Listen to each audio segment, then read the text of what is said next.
오늘 본문 말씀의 내용은 사무엘이 선지자로 활동을 시작했을 그때의 일입니다.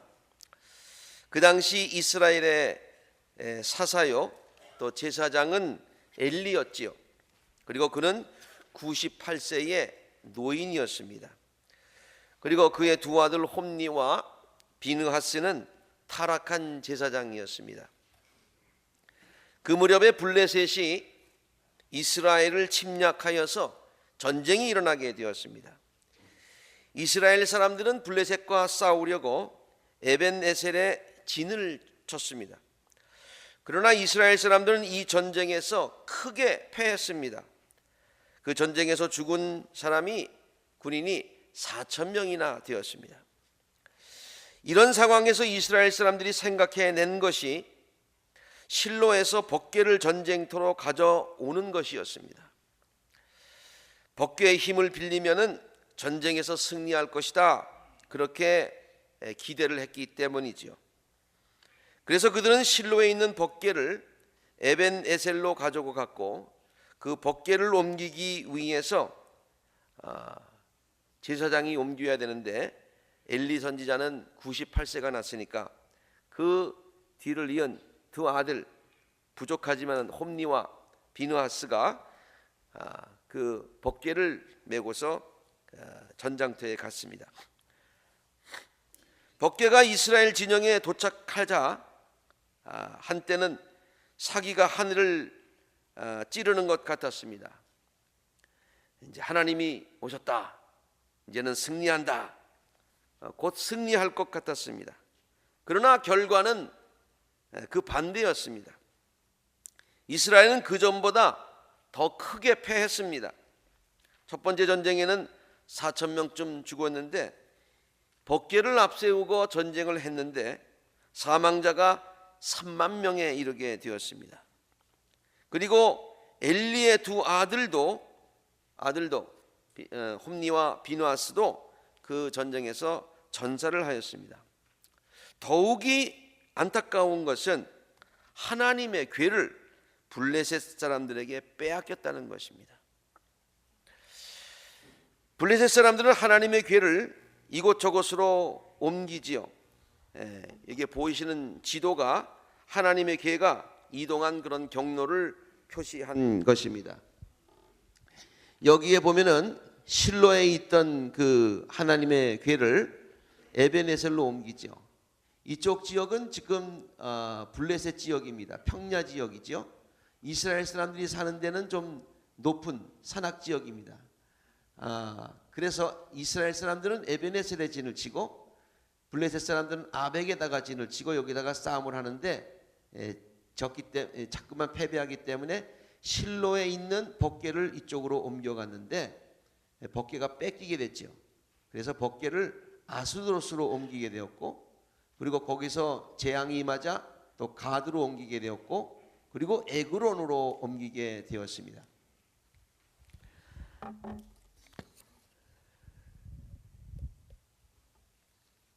그리고 나서 이제 에그론으로 옮기게 되었는데 그 에그론에서도 블레셋 사람들에게 재앙이 임하자 그 블레셋 사람들이 다시 이 기회를 돌려보내야 되겠다라고 생각을 했는데, 여기에서 이 벳세메스가 이스라엘 지역에서는 블레셋과 접경한 가장 가까운 그러한 도시였습니다. 그래서 글로 이제 언약궤를 다시 돌려보냅니다. 벳세메스에 있는 이스라엘 사람들은 하나님의 언약궤가 자기들에게 오는 것을 보면서 무척 기뻐했습니다. 그리고 나무 수레를 쪼개어서 장작으로 삼고 그 소들을 번제물로 살라서 하나님께 제사를 드렸습니다. 그런데 문제가 생겼습니다. 하나님께서 벳세메스 사람들에게 크게 재앙을 내리신 것입니다. 그래서 성경에 따르면 5만 70명이 죽임을 당했다, 그렇게 기록을 하고 있습니다. 왜 하나님께서 그들에게 이런 재앙을 내리셨을까요? 오늘 본문 말씀에는 다음과 같이 그 이유를 설명해 주고 있습니다. 본문 19절에 보니까 그때에 베세메스 사람들이 주님의 궤 속을 들여다보았기 때문에, 그 궤를 들여다보았기 때문에 주님께서는 그 백성 가운데 5만 70명이나 쳐서 죽였다. 가로에다가 5만이라고 쓴 이유는 나중에 성경학자들이 다 공통적으로 얘기하는 것이 아마 필사에 조금 문제가 있어서 오차가 있었기 때문이다 라고 생각을 하기 때문입니다. 아무튼 많은 사람들이 죽임을 당했습니다. 왜 하나님께서 그들에게 이런 재앙을 내리셨을까요? 오늘 본문 말씀에는 우리가 보았듯이 궤를 들여다보았기 때문이라고 했는데요, 이 말씀을 우리가 읽으면서 참 의아해합니다. 어떻게 하나님께서 그만한 일로 그렇게 크게 노하셔서 백성들을 벌하실 수 있을까? 궤를 들여다보았는데 어떻게 그렇게 많은 사람들을 하나님께서 죽이실 수 있으실까? 그래서 제가 이 본문 말씀을 보면서 참 여러 가지로 많이 생각하고 묵상을 해 보았습니다. 백성들이 하나님의 궤를 들여다보았다라는 말의 의미를 곰곰이 생각해 보면은 하나님께서 왜 그렇게 이 일로 인해서 노하셨는가라고 하는 것을 이해할 수 있게 될 것입니다. 왜냐하면은 율법에 따르면은 하나님의 궤를 들여다보는 행위는 절대로 있을 수 없는 불경스러운 것이었기 때문이지요. 백성들은 하나님의 언약궤를 감히 볼 수가 없었습니다. 하나님의 언약궤는 지성소에 고이 모셔야 했고요, 그리고 그 지성소에는 대제사장이 1년에 한 번 속죄일에 들어갈 수 있는 곳이었습니다. 그리고 또 대제사장도 그곳에 들어가서 혹시라도 잘못 언약궤를 만지면, 언약궤를 잘못 다루면 죽임을 당했기 때문에 밖에서는 그렇다 죽임 당했다고 해서 들어가 가지고 금방 볼 수도 없기 때문에 제사장이 이렇게 지성소에 있을 때 살아있다고 하는 표시로 방울을 이렇게 발에다가 달았다는 그런 이야기도 우리가 잘 알고 있습니다. 그런데 백성들이 감히 하나님의 궤를 들여다보게 된 것입니다. 이것은 보통 일이 아닙니다. 백성들이 일부러 그랬지는 않았겠습니다마는 무의식 중에 자기도 알지 못하는 중에 하나님께 대한 경외심을 잃어버렸기 때문이지요. 그래서 수레에 실려온 하나님의 궤를 경외심 대신 단순한 호기심을 가지고 들여다본 것입니다. 이스라엘 백성들이 이렇게 하나님의 언약궤에 대한 경외심을 잃게 된 데는 다음과 같은 이유들이 있었을 것이라고 한번 우리가 생각을 해볼 수 있습니다. 첫 번째, 하나님의 언약궤에 대한 백성들의 실망이 컸었기 때문일 것입니다. 이 이야기는 불과 블레셋의 언약궤를 뺏긴 것이 불과 7개월 전이었어요. 백성들은 불과 7개월 전에 있었던 아까 에베네셀에서의 그 블레셋과의 전쟁을 기억하고 있었을 것입니다. 그때의 언약궤를 앞세우고 전쟁을 하였다고 했지요. 그런데 전쟁에서 더 크게 패했습니다. 그리고 그들이 그렇게 믿던 언약궤는 블레셋의 손에 힘없이 넘어가게 되었습니다. 그래서 그들은 언약궤에 특별한 능력이 있는 것이 아니라는 생각을 하게 된 것이죠. 동시에 언약궤뿐만이 아니라 하나님의 능력을 의심하게 된 것입니다. 우리들도 때때로 하나님의 능력을 의심할 때가 있지요. 어려운 일을 당할 때에 하나님께서 즉각 응답하지 않으시면 하나님의 존재를 의심할 때도 있습니다. 그러나 성경은 어떠한 상황에서도 하나님의 능력은 결코 사라지지 않았다고 하는 것을 강력하게 증거해주고 있습니다.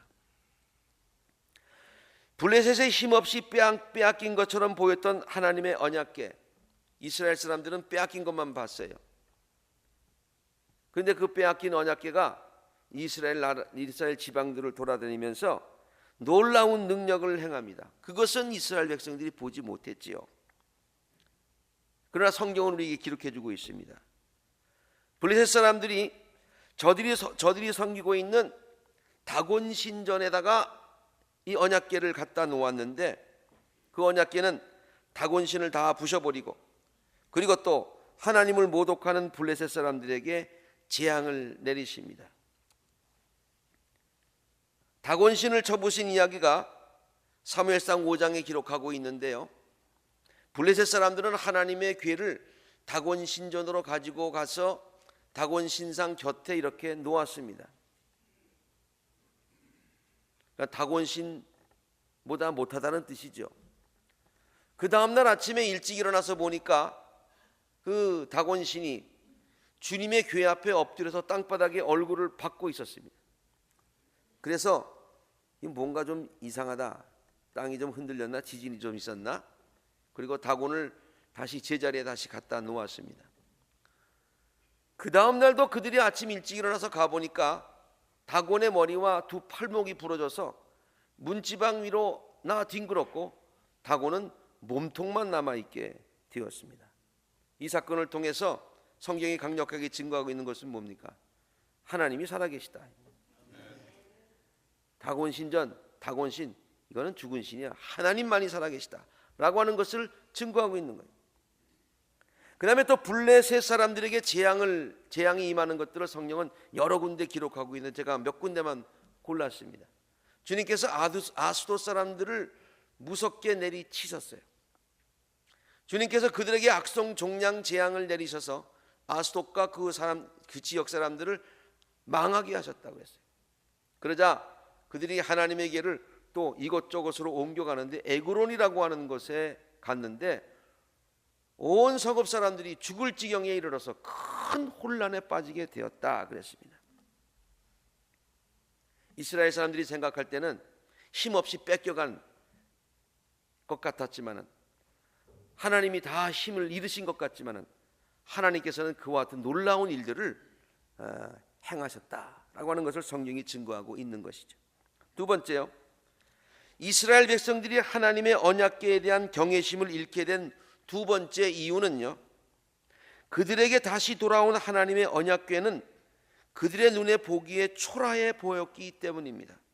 왜냐하면 하나님의 언약궤가 소들이 끄는 수레에 끌려왔기 때문에.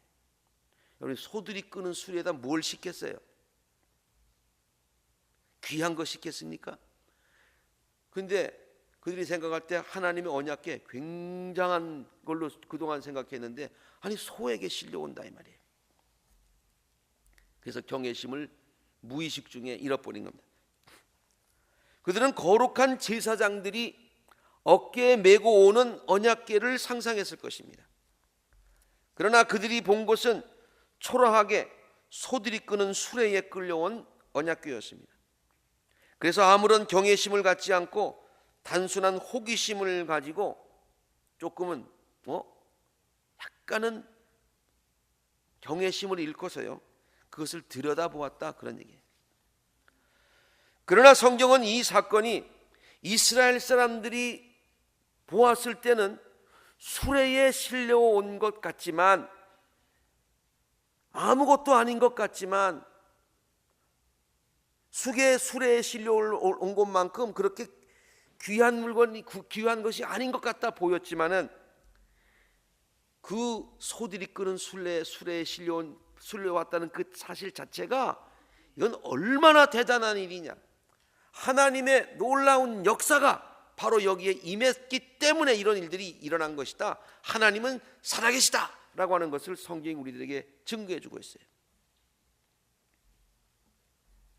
블레셋 사람들은 하나님의 궤를 베스메스로 보내면서 하나님의 능력을 시험합니다.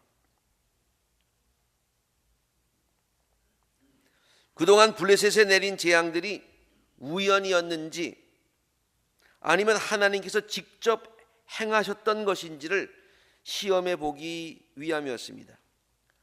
그래서 그들은 소들이 수레를 이끌고 베스메스로 갈 수 없는, 도무지 이건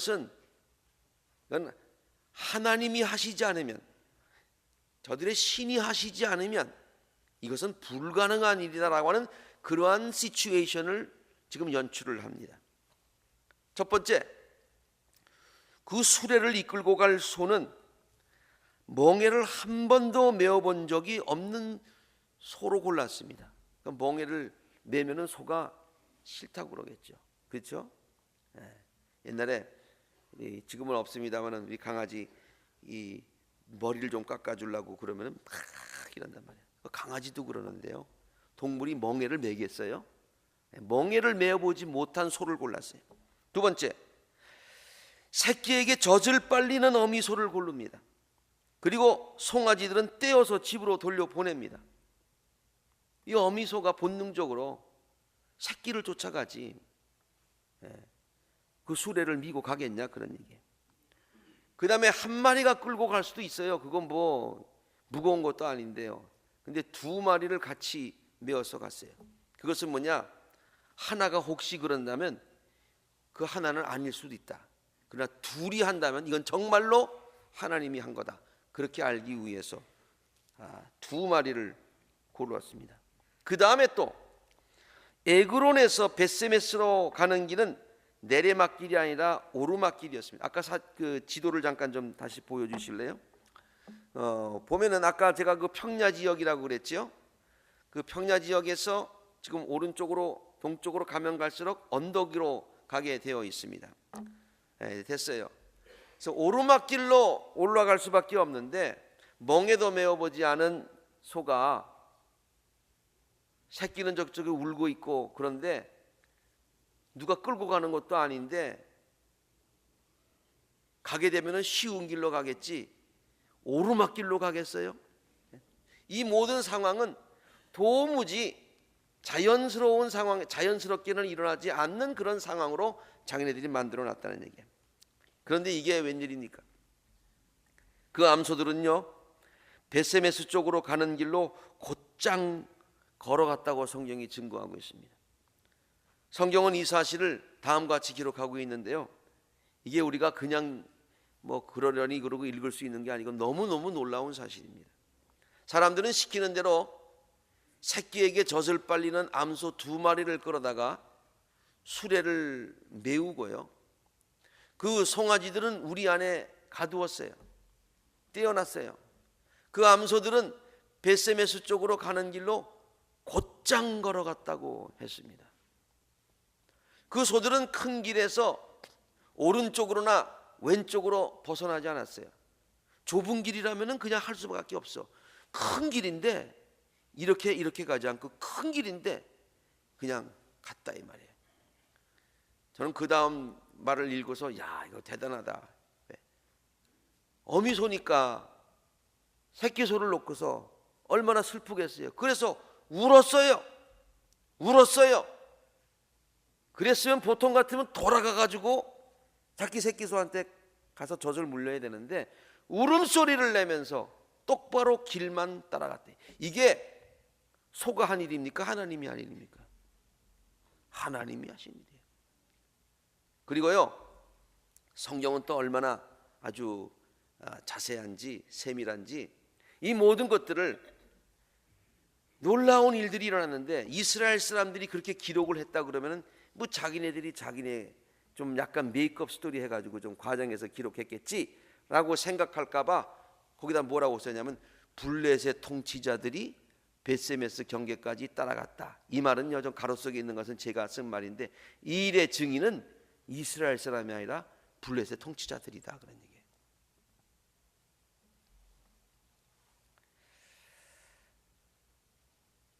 이스라엘 사람들은 수레에 끌려온 그 언약궤를 보았지만, 그래서 에이 수레에 끌려와서 그랬지만은 성경은 이 사실이 얼마나 놀라운 하나님께서 하신 일이냐라고 하는 것을 우리에게 보여주고 있는 것이죠.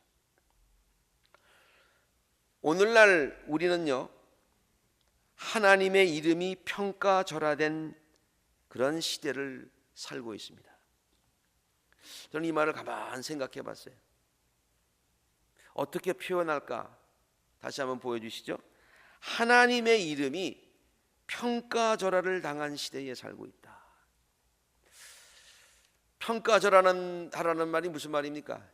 제대로 평가를 받지 못한다, 그런 얘기 아닙니까? 하나님께 마땅히 돌려야 되는 영광과 존귀를 제대로 돌리지 않는 이 패역한 시대에 우리들이 살고 있다, 그런 얘기예요.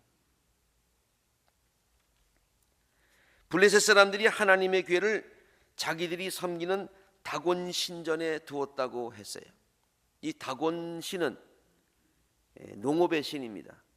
그리고 농사를 풍성하게 해주는 풍요의 상징입니다. 그 풍요의 상징의 그 신의 그 옆에다가 하나님의 언약궤를 놓았어요. 그거보다 못하다는 얘기지요. 그렇게 두었던 것처럼 오늘날 많은 사람들은 하나님을 자기들이 섬기는 풍요와 쾌락의 신, 다곤신이라고 부르지는 않지만은 그 신의 개념과 비슷한 풍요와 쾌락의 신보다 열등한 존재로 여기고 있습니다. 하나님을 더 섬깁니까? 물질을 더 섬깁니까? 하나님을 더 섬깁니까? 쾌락을 더 쫓아가고 있습니까? 하나님은 그것들보다 못하게 생각하는 그러한 전체의 그런 분위기 가운데서 우리가 살아가고 있다, 그런 얘기예요. 하나님께 영광을 돌리기보다는 자기들의 욕망을 채워주는 수단 정도로 생각을 하고 있어요. 하나님의 말씀 언약궤 말씀대로 살아야죠. 언약궤라고 하는 것은 언약대로 살아야죠. 거기에 신경 쓰지 않고 자기들이 전쟁에 그 언약궤 가져가면 이기겠다, 이런 생각을 가지고 언약궤를 썼다는 얘기예요. 마치 알라딘과 요술램프에 나오는 더 지니처럼 생각하는 거예요. 만지면은 나와서 무엇을 도와드릴까요? 이런. 바벨탑을 쌓은 인간들이 하늘까지 높이 올라가서 하나님과 동등해질 수 있다고 착각을 하였었지요. 마찬가지로 오늘날 찬란한 문명과 과학의 높은 바벨탑을 쌓은 인간들은 그렇게 말은 하지는 않지만은 무의식적으로 하나님과는 이제는 우리도 비슷해졌다, 우리도 이만큼 할 수 있다, 그리고 하나님을 올려보는 것이 아니라 이렇게 우리도 할 수 있어, 아주 그냥 거의 동등한 그런 생각을 무의식적으로 하더라, 그런 얘기예요.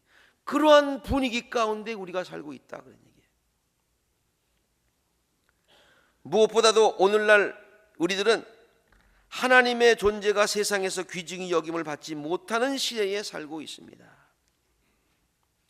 마치 블레셋 사람들이 하나님의 궤를 소가 끄는 수레에 실었듯이 세상 사람들은 하나님의 존재를 대수롭게 여기지 않으면서 편한 대로 저들이 그런 소가 끄는 수레에 이렇게 끌고 다니듯이 그렇게 하나님을 대할 때가 많이 있다는 얘기입니다. 교회를 대수롭지 않게 여깁니다. 믿는 사람들을 대수롭지 않게 생각합니다. 하나님 신앙 어리석은 것이라고 생각을 합니다. 이렇게 하나님 신앙이, 하나님의 존재가 많은 사람들에게 대수롭지 않게 멸시를 당하는 그와 같은 분위기 가운데서 오늘날 우리들이 살고 있다, 그런 얘기입니다. 좀 더 구체적으로 말하자면 오늘날 우리들은 반기독교적인 문화 속에 살고 있다는 말입니다. 우리가 살고 있는 미국도 예외는 아닙니다. 하나님께 대한 신앙을 가진 사람들이 조롱을 받는 시대에 우리들이 살고 있고요. 특히 우리 자녀들이 그러한 분위기 속에서 살아가고 있습니다. 너 아직까지 교회 다니냐? 너 밥 먹기 전에 기도하냐? 좀 쿨해야지. 아이들이 그런 피어 프레셔를 받고 살아가고 있어요. 참으로 안타까운 일입니다. 참으로 안타까운 일입니다. 걱정스럽습니다. 그런데 사실은 더 안타까운 일이 있습니다. 더 안타까운, 지금도 안타까운데 뭐가 더 안타깝습니까, 목사님? 그것은 오늘날 하나님을 믿는 성도들조차 하나님 경외의 신앙에서 점점 멀어져 가고 있다고 하는 사실입니다. 블레셋 사람들이 하나님의 언약궤를 소가 끄는 수레에 실었다는 것은 그래도 이해가 갑니다. 왜? 몰라서 그랬기 때문이지요. 그러나 이스라엘 사람들은 그 언약궤를 수레에 실려 있다고 해서 멸시해서는 안 됩니다. 들여다보아서는 안 됩니다. 비록 하나님의 언약궤가 블레셋 사람들에 의해서 소가 끄는 마차에 끌려왔지만 그들은 하나님을 경외하는 마음으로 언약궤를 대했었어야 했다는 말입니다. 언약궤가 지성소에 있었을 때처럼 경외하는 마음으로 언약궤를 대해야 했다는 말이죠. 그런데 그들은 단순한 호기심을 가지고 언약궤를 들여다 보았던 것입니다. 수레에 실린 언약궤의 높이가 어느 정도 됐을까? 한번 상상을 해보니까 수레에 실렸으니까 허리 정도밖에 높이가 안 됐을 거예요. 그래서 그 전에는 감히 쳐다도 보지 못했던 그 언약궤를 이렇게 내려다 보았다고 하는 것을 우리 쉽게 상상할 수 있을 것입니다.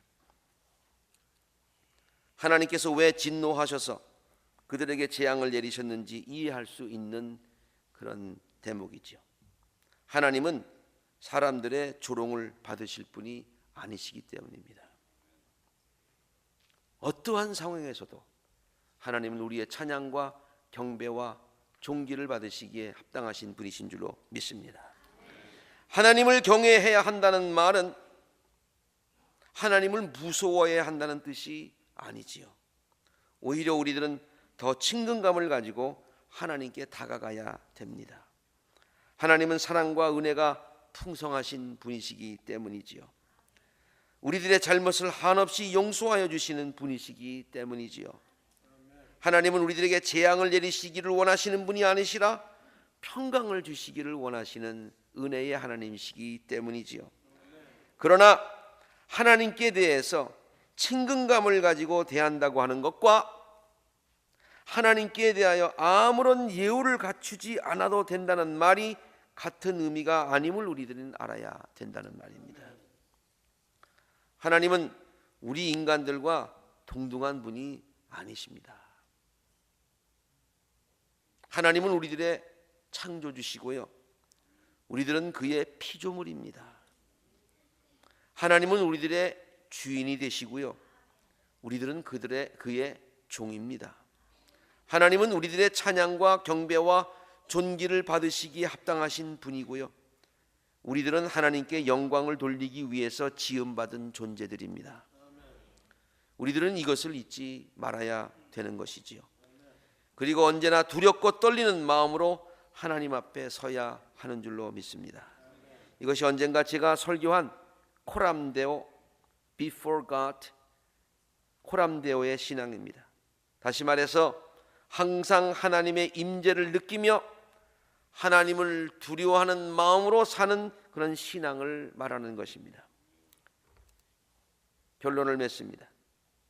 세상 사람들은 하나님의 존재를 소가 끄는 수레 위에 놓고 하나님을 시험하며 조롱하더라도 하나님을 믿는 우리들은 그들처럼 하나님을 들여다보면 안 됩니다. 언제나 겸손한 마음으로 하나님을 경외하며 예배하며 영광을 돌리는 바른 자세를 가져야 될 줄로 믿습니다. 하나님은 그렇게 겸손한 성도들을 귀하게 여기시고 사랑과 은혜와 축복을 주시는 것이죠. 하나님께서 우리 교회와 성도들을 통하여서, 우리 교회와 우리 성도들을 통하여서 최고의 영광과 최고의 존귀하심을 받으시기를 간절히 바랍니다.